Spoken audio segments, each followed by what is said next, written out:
Well, good morning, Northside. Psalm 77 is a beautiful psalm of Asaph, King David's chief musician. It's a psalm of comfort. If you're going through some troubled times and you're comforted, in this psalm, we learn to be comforted by reminding ourselves of God's work, the deeds that God has done for us. Just give you a couple of highlights. Psalm 77, verse 1, my voice rises to God. I will cry aloud, my voice rises to God. He will hear me.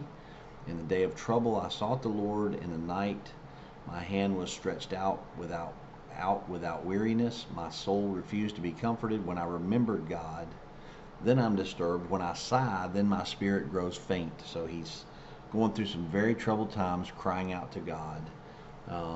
And verse 7 kind of begins to highlight some of the things. Will the Lord reject forever? Will he never be favorable again? Has his loving kindness ceased forever? Has his promises come to an end? Has God forgotten to be gracious to me, or has he in anger withdrawn his compassion?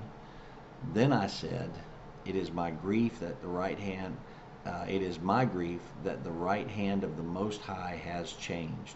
And he's just fretting all that. Verse 11, verse that I want to highlight with you today. I shall remember the deeds of the Lord. Surely I'll remember your wonders of old. I will meditate on all your works, and muse on your deeds. The psalmist is saying to remember the deeds, and I say it this way. He's actually saying we should remember all the deeds, his old deeds. So when you're discouraged and hurting, when you're depressed, like this psalm implies, it's not just the good things God's done for you last month, last week, last year, uh, or 10 years ago. He's actually saying, I want you to remember all his good works. Like let's go way back. He means the history of him, God, loving his people, Israel, and all of us who've been engrafted into that love through the cross of Christ. He means generations before you have been blessed by God, saved and helped by God. Remember how he brought them out of Egypt. Remember how he protected them in the wilderness. Remember the good deeds. He literally says, remember the old deeds of God. So we don't ever need to just put God in a current box or a time capsule that says, well, I haven't seen you do anything good in the last 3 months, so something must be wrong with you, or you just don't care anymore. The psalmist is saying that is not the way we respond. I shall remember the deeds of the Lord. Surely I'll remember your wonders of old. We're going to remember your old deeds, how you've always been a faithful God. And when we track the history of God, of course, you can't do all that without ending up at the cross where he said, I'm going to love the people, the people who've fallen away and who've rejected me and despised me, and people who are godless and sinful. I'm going to love them with my son, and he's going to pay the ultimate price on the cross to cover their sins. That's a good deed to remember right there. Remember all the deeds of the Lord, and you'll know how faithful he is. When you're discouraged, you remember all those deeds.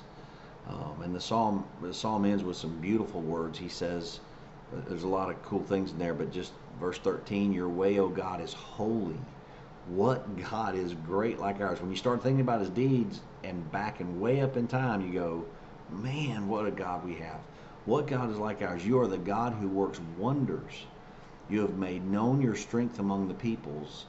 You have by your power redeemed your people. How personal is that? God said, the psalmist Asaph says, you have by your power redeemed your people. It was you doing all the work and your power, and we are your people. So take hope in all of that. And if you're discouraged, you know somebody's discouraged, help them remember the deeds of old.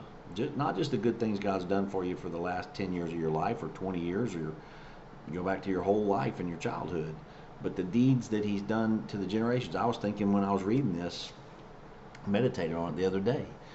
God had to be really good to the lady that led me to Christ. Myrna Locke led me to Christ. Well, somebody had to lead her to Christ. So the deeds of her past, and then somebody led that person to Christ. And you got to go all the way back to see God doing great things to get it to the place where I get the blessing of a school teacher who wants to share the gospel with her second grade students, and how wonderful that is. So be blessed. Love you guys. See you back soon. And remember the old deeds of God's faithfulness.